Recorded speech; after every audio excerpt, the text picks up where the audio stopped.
In an island wilderness, a hike through paradise turns into disaster. An horrific accident leaves a man's life resting in the hands of someone he barely knows. See you soon. Days from help in the middle of a treacherous rainforest, the next 48 hours will change both their lives forever. It'll be the ultimate test of character, compassion, and the will to survive.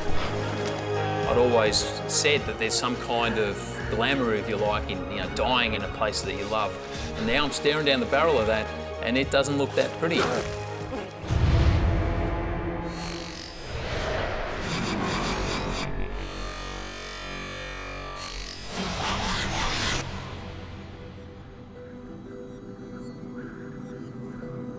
Hinchinbrook Island, at the northern tip of the Great Barrier Reef. 40,000 hectares of dense tropical rainforest, surrounding formidable rocky peaks.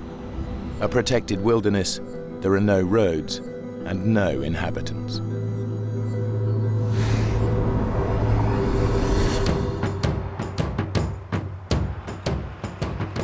It's exactly the sort of place that Warren McDonald lives to explore.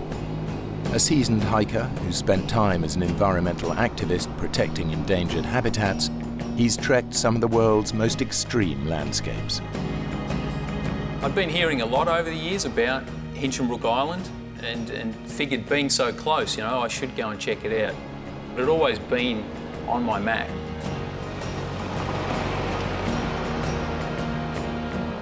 Hinchinbrook is renowned in the hiking community as one of Australia's best-kept secrets. Accessible only by a single ferry that makes the crossing once a day. When I go hiking, I don't go hiking usually to be with the crowd, so I took off on my own. It was a big sense of freedom, I suppose. I think the isolation is always a huge part of it for me. I'm always out to try and get to those places where not everybody goes to.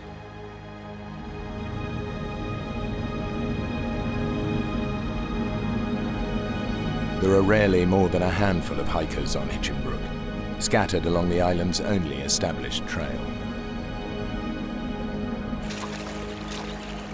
Geert van Heulen is a photographer and painter.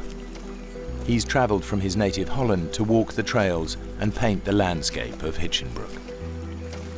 I really like the physical exercise because I start not very well trained and basically walk myself fit. Hiking to me is one of the things I really basically live for, and also being able to sketch and paint and draw is very important to me. The opportunity that I got for that on Hinchinbrook was just awesome, fantastic.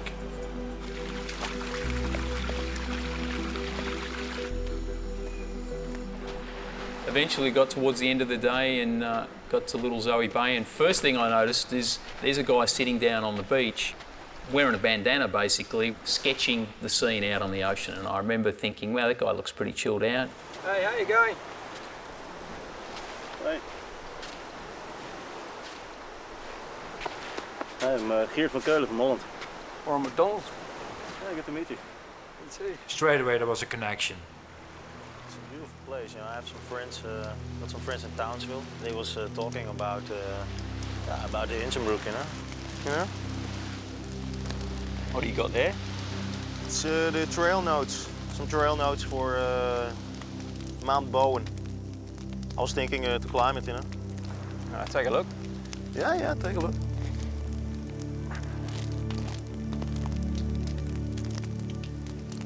There's that book, 1,000 Things to Do Before You Die. Oh, yeah? Apparently the view from the top of Mount Bowen is in there twice. How long do you reckon it'd take to climb? If you're interested, then we can climb it together. I mean.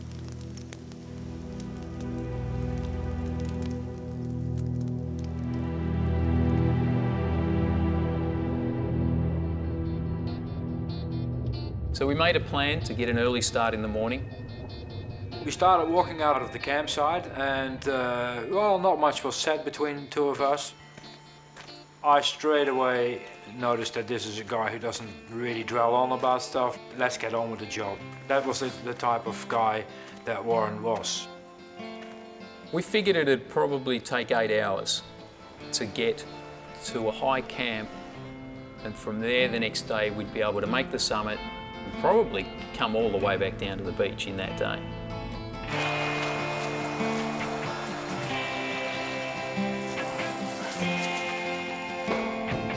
Mount Bowen is covered in almost impenetrable rainforest, but from its peak to its base run creek beds that cut through the dense undergrowth. Now, one of the things you come across in Queensland is this vine called lawyer vine. Pretty aptly named. When this stuff gets hold of you, it's not too keen to let you go. So we tried to spend as much time as we could in that creek bed. Geert and Warren plan to follow the creek to the mountain's summit.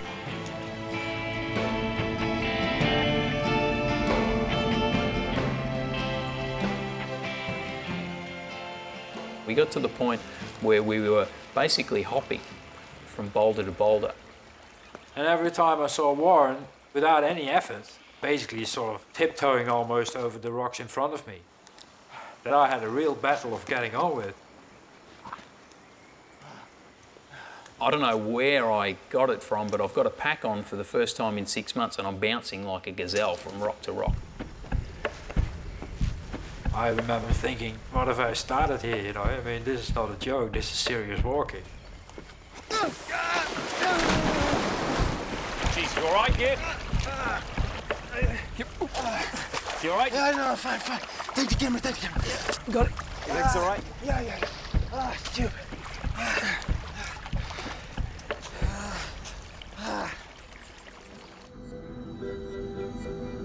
It came obvious to me that he was just fitter than I was. But at the same time, I was having a great time. And I like that sort of element in hiking very much. Why should it be easy? I might as well stay home. We'd probably been going for 5 hours or so when I started thinking, wow, you know, we don't look like we're anywhere near where we need to be. What do you reckon? I reckon we're in the wrong creek bed. I reckon you're right. I didn't feel like we were lost. I don't even know if I'd use the term geographically embarrassed. To me, it wasn't a huge deal. We're gonna lose the light, you know, soon. It's gonna get dark. We can't exactly camp here.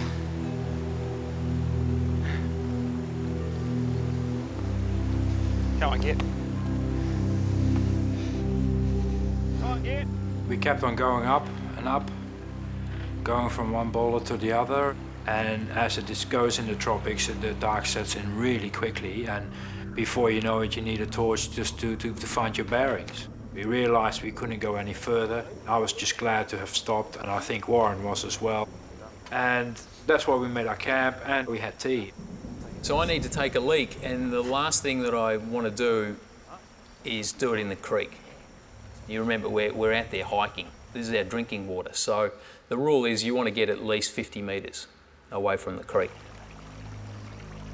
So I decided that I'd climb up this embankment and, you know, made my way across the creek, feeling my way with my feet, and got to the wall on the other side.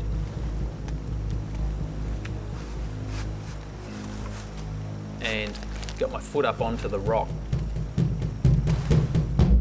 And at that point I heard a huge crack.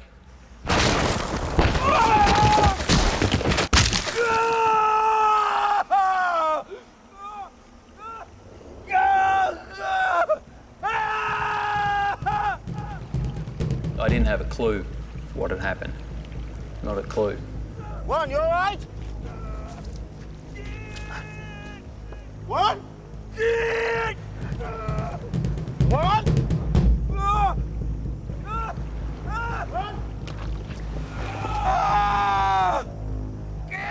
Warren? Jesus, what happened? I shone, and I saw a complete surrealistic scene. It was a human being, and this huge rock was on top of him. At this point, it's totally all about the pain grinding down into my legs, and I need to make it stop. In a freak accident, Warren McDonald is pinned under a chunk of granite weighing more than a ton. He has no idea how badly he's injured, only that he's trapped.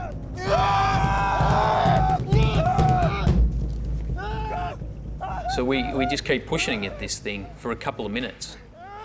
It's incredible the negative energy that the rock actually gave. It was almost as though the rock was pushing me back. Nothing happened, and it's like trying to push a tank out of the way.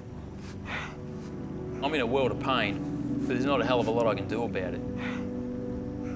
At some point, something kicks in, and I would almost describe it as some kind of primeval survival tactic.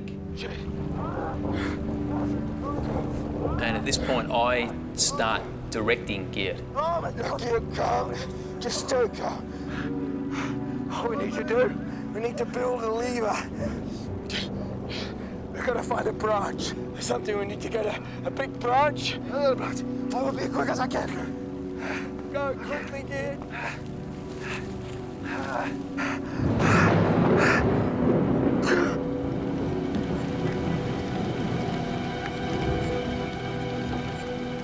So it started raining. I'm thinking, this is an idea. We don't really need this. The last thing we need right now is rain.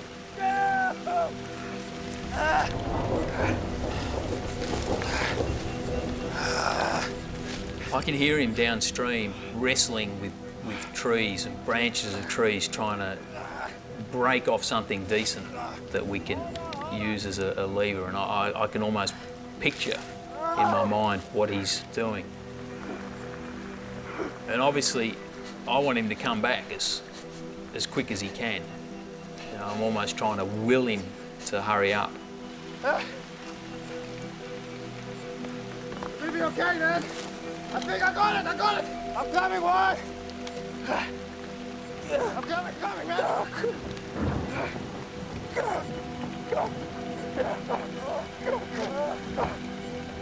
So Geert's beside me pushing. I'm pushing so hard now that I feel like I'm going to tear myself in half. And then all of a sudden it moves, maybe an inch. Again.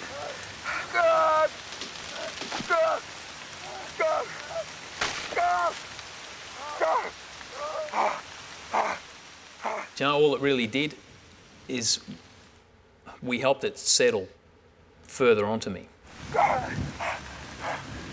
Geert, mate. We need a bigger branch. We need a tree. Yeah. Go get a tree. Okay. Get a good one. You're gonna be all right, mate. You're a tough bugger. Go get a tree. When he leaves, I start thinking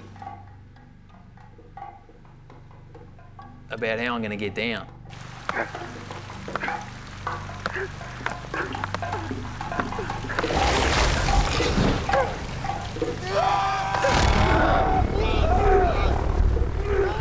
I envisage crawling back down this creek bed and how long that's going to take me. I'm pretty sure that I got two pretty badly broken legs.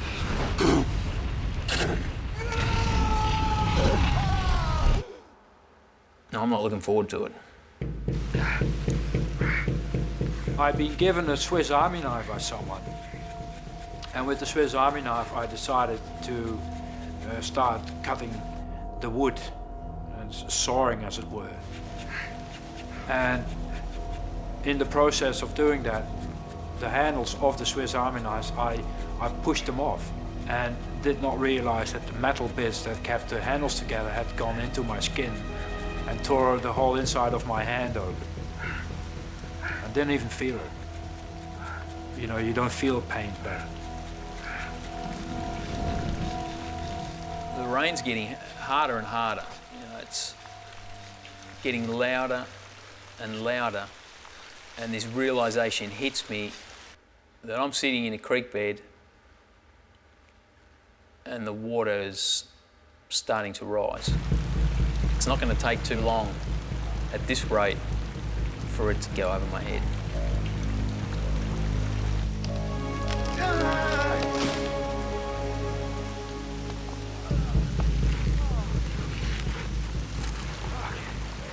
Okay, man. I got a good one. Where shall I put it? Okay. Good. Okay, on my count here. 1. Come on. 2. 3. Go! Come on! Go! Go! I think we're both waiting for that miracle of the old lady that lifts the car up, you know, off somebody trapped under a car, and I think we're both hoping for that, and it's just not coming. God, come on, kid! God!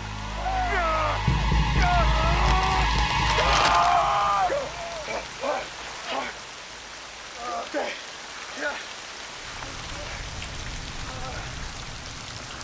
Hearing that tree crack, it almost stopped me in my tracks. At this point now, I know that I'm in some serious trouble. That was a really bitter moment. I remember just looking into his eyes and he looking into my eyes, and you don't say a thing because that's the facts, you know. We had just broken what would probably be the strongest lever we're going to find out here in a creek bed, and it had just cracked like that. And at that point, the fear factor has definitely increased for me.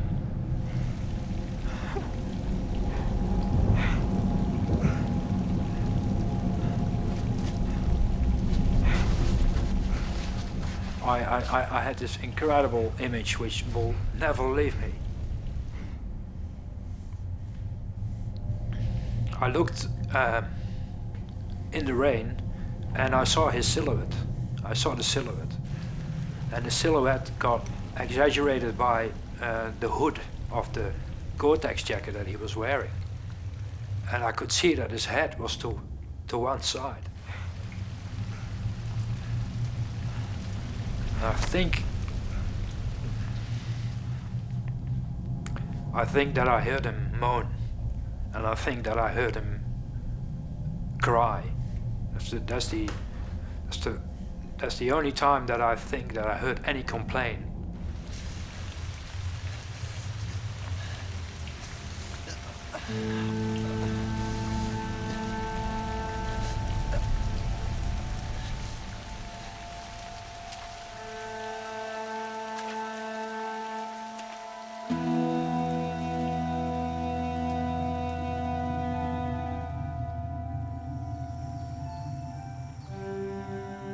We're both totally exhausted, and it kind of snuck up on me that the rain had backed off. Finally, a bit of luck. Oh, we got lots of luck. It's just all bad. Maybe it's gonna be okay. What do you think? I think I'd rather be in my sleeping bag. I'm sorry. I'm sorry. You don't have to be sorry about anything, mate. You did good. You did really good. I sat next to him, and I put my arm around his shoulder, and just comforted him. And he didn't say much. He just sat there. All along, I think both of us held out this hope that we were going to be able to do something, that something was going to work. Up until that point, nobody wants to even contemplate the idea of him hiking out. and leaving me alone.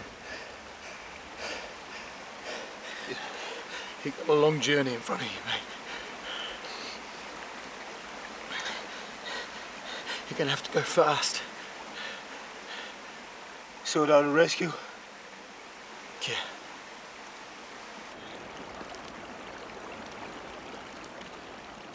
It's impossible to hike out. At that stage, I would have killed myself straight away, I think. So I had to wait until the morning.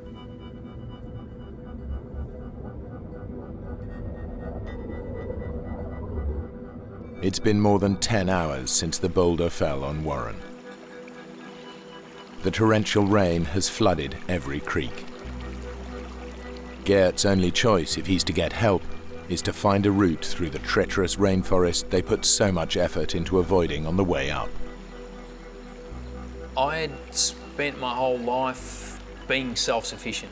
All of a sudden, I'm in a position where I'm totally reliant on this guy that I've met the day before.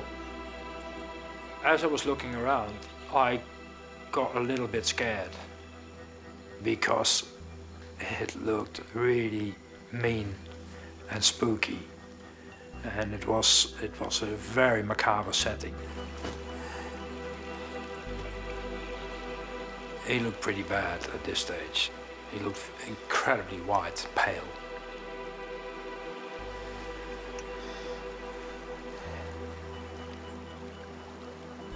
Give you something to do.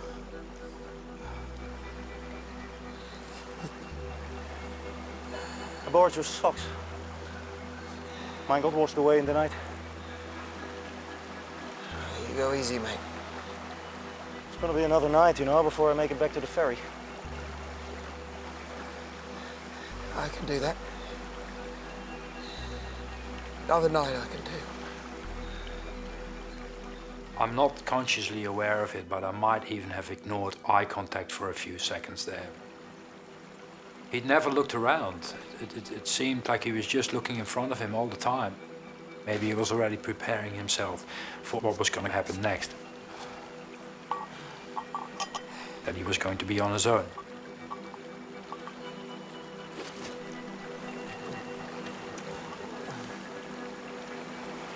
I'll see you soon.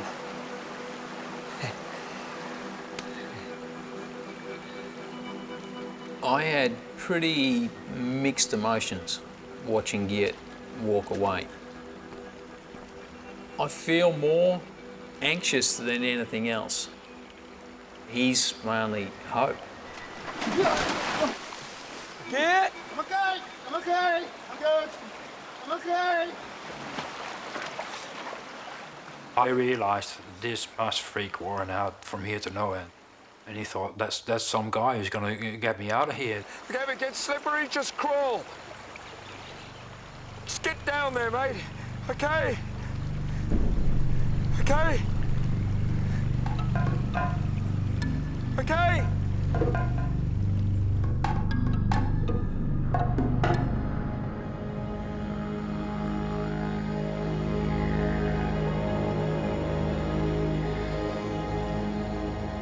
Everything is wet and high, and the incredible, enormous amount of vegetation. Leaves, plants, creepers, plants with edges that can cut your neck in two pieces. You go through it.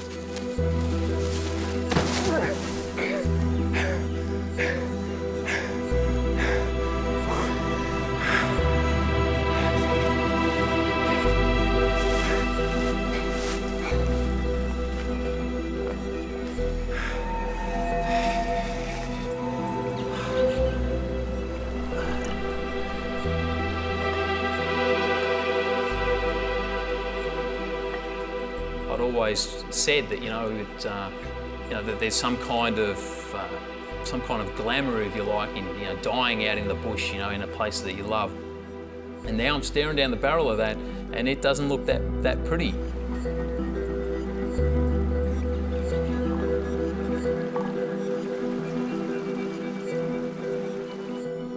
Don't relax. Keep sharp. Keep focused.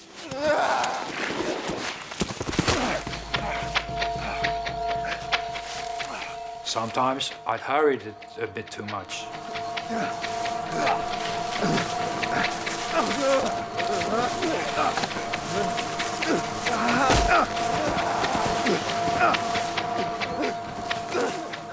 And went down way too quick.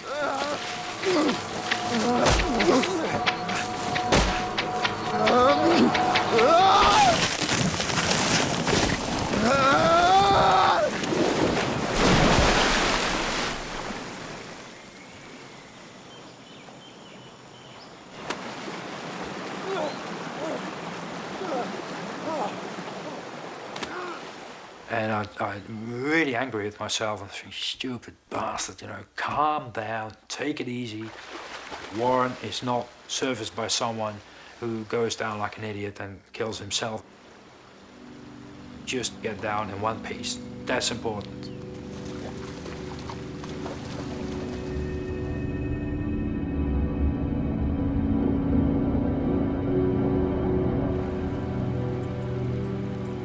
I found myself riding a roller coaster, is the best way to describe it, where at times I had to psych myself to such a point, it's just like, I'm getting through this. You know, I can do it, I'm coming out the other side, to taking this nosedive down into the depths of despair, in that's it.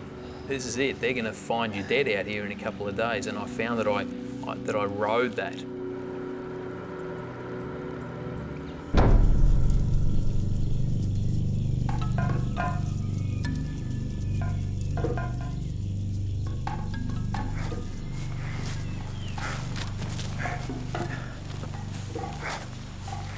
I hit a nest of tree ants. Green as a lime. Oh God, no, no, no, no, no, no, no, no! Get off! And all the ants came out and were all over me within a few seconds. I was covered in ants. And I saw a pool. And I just jumped in it with pack and all.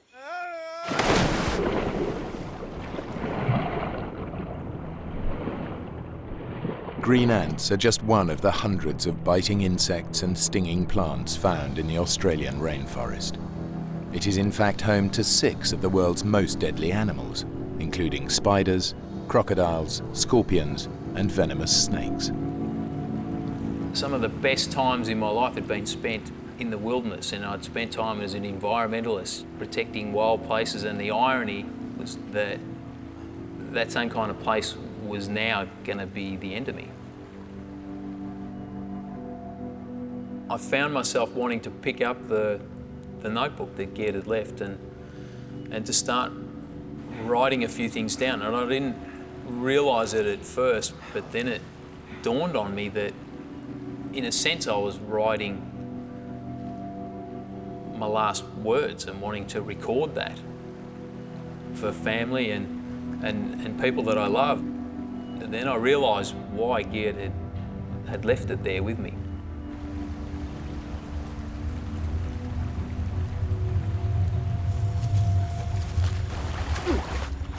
I kept on descending, falling down, slipping, sliding. I had to get down in one piece, and that was what I was concentrating on. And at about 6 o'clock, a new rain shower started. Once again, it rained like an idiot. And where I thought Warren was dark, black cloud.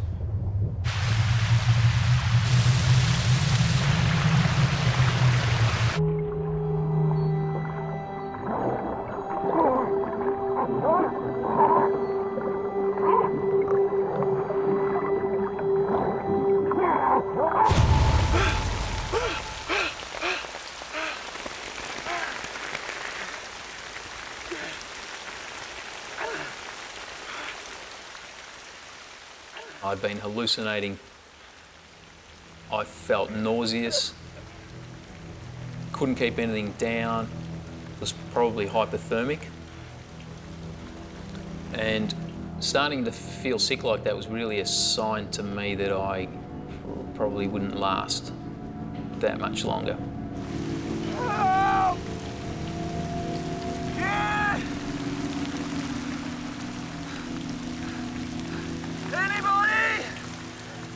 I didn't feel any anger towards that. I think I felt a sense of despair, if you like, that there wasn't anything else I could do, that it was all over.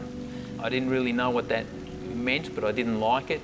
I don't know about reincarnation and life after death and all the rest of it. Nobody has yet to convince me that, that this isn't it.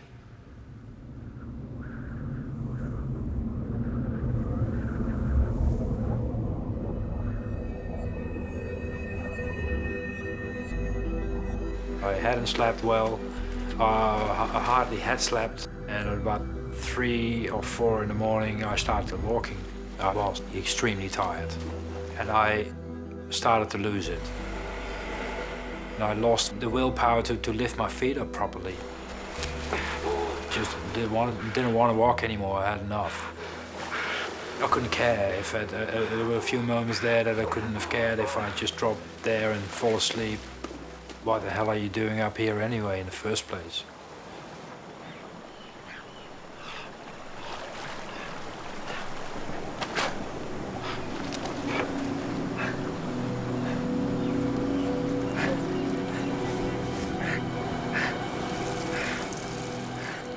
I looked down and saw Warren's socks.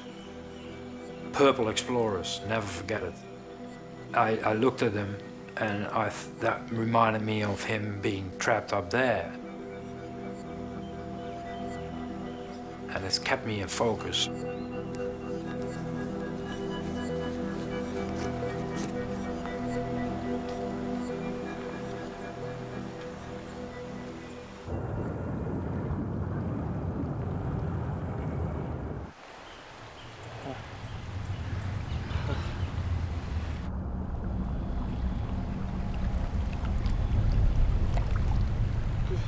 So it must be mid-morning that I notice in the pool of water around my right foot that there's this red cloud. And I'm thinking, what the hell's all that about? And it's a little late to start bleeding now. And I'm wondering what to make of it when I notice something moving in the water.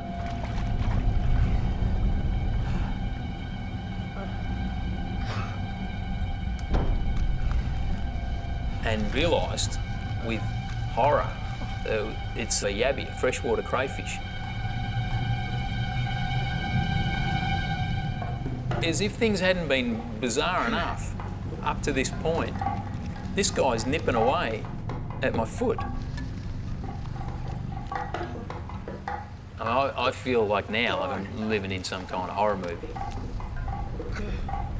Well, I grabbed a branch from behind me and just started spearing it, trying to take this guy out. Go on. Get him. What made it even worse was that I couldn't feel anything, and that he could have been there for hours. He could have been there all day.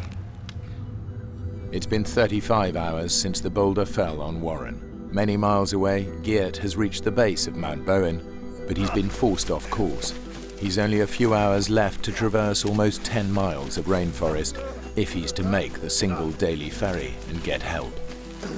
Everything was sore, I was bleeding, wounds all over the place. That was just hell. I felt more tired by the second, by the minute.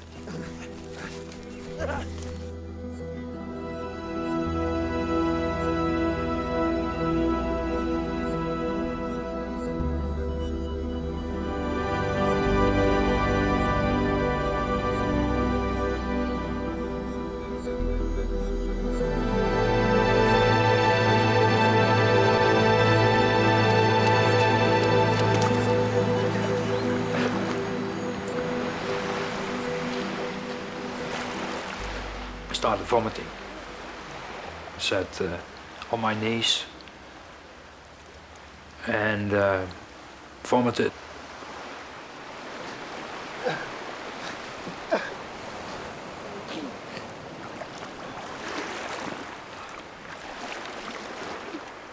Straight away dawned on me to keep going and not to sit down and start thinking. There was still no time for that. The next task was to make it to where the ferry departs from.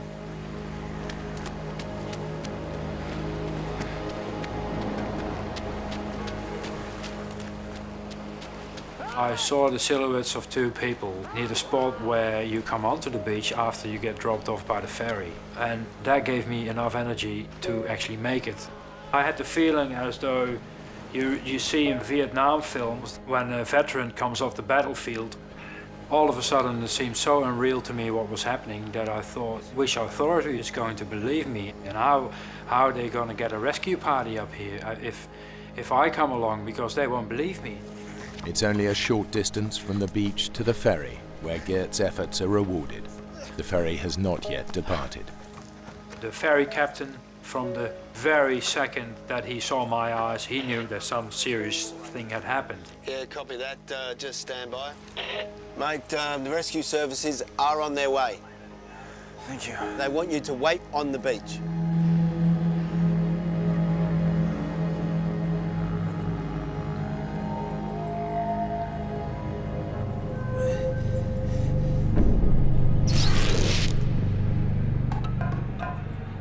I noticed spots on my right foot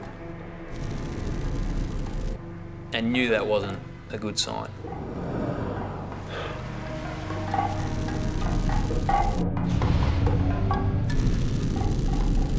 The thought crossed my mind that I would lose that foot, and I thought, don't even go there. You got enough on your plate to deal with right now.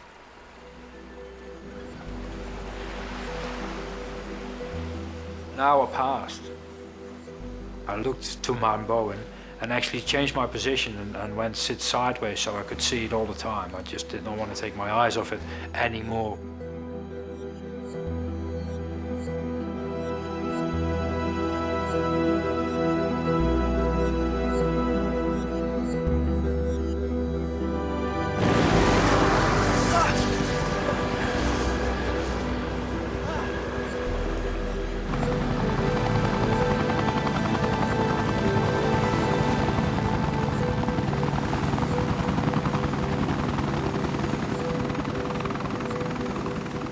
The doctor was very calm, looked at me and he said, he gave me a very friendly nod. Hi, we go up now, and where do you think that we can find him? I asked Geert what position and what condition Warren had been in when he left. We had to make a guess that what we would take would be extrication equipment, that is something adequate to lift the boulder off, and perhaps material to do an amputation if we couldn't get the boulder up. We weren't sure where we were going, what we would find. Yeah, it was okay. Yeah? Yeah, no, actually it wasn't that good. I mean, really, it was not this morning. I mean, yesterday morning. Right about now, I've all but given up. You know, I'm convinced that something's happened to Geert, and I'm basically just waiting to die. Yeah, left there. To the left, go to the left. Copy that.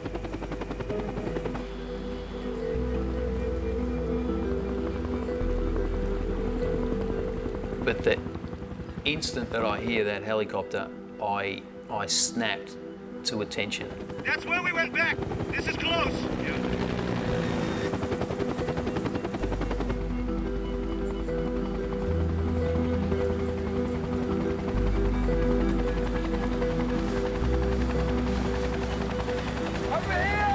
Something major has just changed in that I'm no longer alone. There! 10 o'clock, 300 meters! I don't see him, I don't see him! Helicopter's still one of my favourite sounds. I see his arm! I can see his arm, he's okay! We're gonna take you back to the beach. We're gonna drop you there, then we're gonna come get him. Okay? Okay. Right. And I felt really happy and warm. All my tiredness was gone for a few minutes. There is some kind of hope for me now.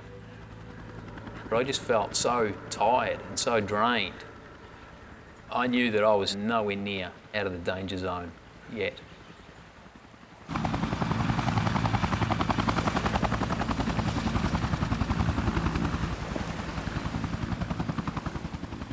They dropped me off on the beach and I was asked to leave.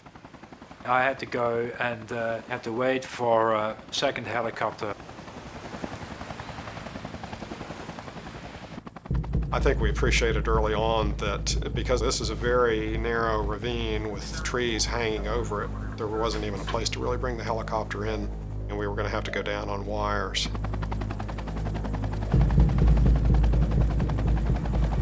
You know, even if you've had years of experience doing this, you don't approach a landing like that without fear and trepidation. 5 mile an hour crosswind. All right, out and clear. 2 meters to canopy. I was at the end. I was at the end of the rope. And I start to slip in and out of consciousness. 1 meter left. 4 degrees. Slow. I'm spinning. Compensating. Steady it. Crosswind's picked up. Copy that. Easy. Easy. Steady it. Okay, all right. I'm down. Clearing line. Copy that. Well done. I had the clear impression he was dead when I approached him under the boulder. I thought that this is just a devastating injury. This is not survivable.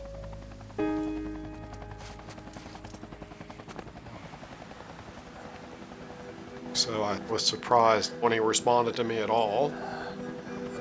Man, am I glad to see you. And, you know, then I knew we were there. I knew we were going to be able to do something. How long you been here? I don't know. I don't know. Now, are you allergic to any drugs? Like anything you can give me. Now, we got some equipment to take the boulder off, but it's going to be a slow process. You just hang in there, okay? Now, you hold this. Keep it under your arm, okay? Right, that's it. Keep the pressure on, otherwise you'll be losing fluid. I would say for the normal mortal man, I would have expected him to die, honestly. If not fairly immediately, perhaps when we were to remove the boulder, there's a chance that toxins from the necrotic tissue, his legs, would enter his circulation and just push him over the edge as far as acidosis and electrolyte imbalance is concerned. Quite the operation. It took about 2.5 hours for him to lift the rock off me. He could have died at any moment, I believe. 1, 2, 3. Get the hell off me! Get the hell off me! Stay with me, now breathe. Physically, he survived the rescue attempt, but, you know, from a physiologic point of view, the guy's still in profound shock. So his condition, quite obviously, was critical. The helicopter rose and flew over Mount Bowen, and it was of a stunning beauty. And I could really absorb the beauty, and I had that sense back.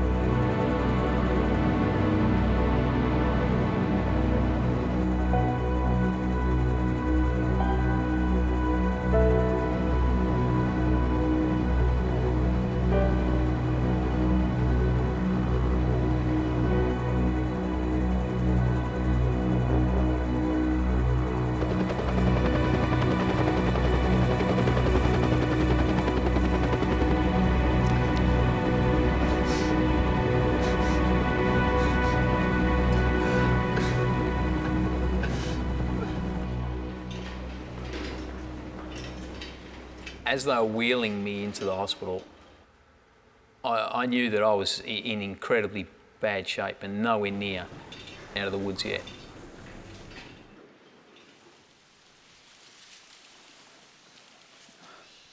I call the hospital in Cairns and I get a nurse. "Ah, you're good. Ah, wow, well, I'm glad he's fine, he's here. Would you like to speak to him?" I said, yeah. I'd like to speak to him. Pass on the phone. So I said, "Warren, hi, how you going?" And he said, "Yeah, I'm fine, you know. I was a bit worried that you didn't make it out there, but you finally did it.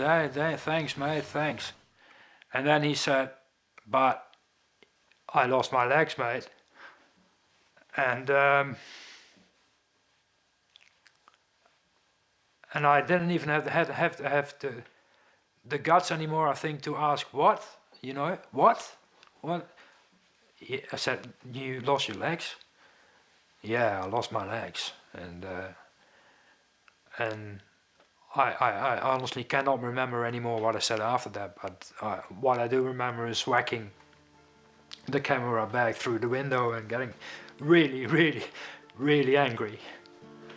And I couldn't believe it. I could not believe it. Sorry.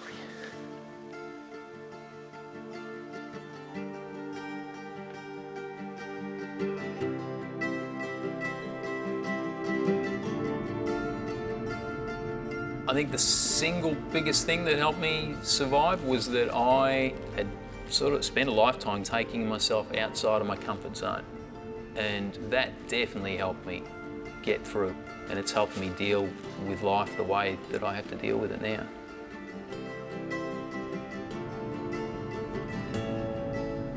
For the rest of my life, I will be tied to the Hinchinbrook story and certainly to him. And I'm pretty proud and happy that I have got to know this very inspirational man. You have asked me 5 years ago, of course I'd rather be running around on 2 legs. But I think it's changed me so much and allowed me to see things so differently. If I had a chance to change it again, I don't necessarily know that I would. Warren now works as a motivational speaker and is the first above-the-knee amputee to climb Mount Kilimanjaro. Geert returned permanently to Australia and now lives in Adelaide. He and Warren remain close friends.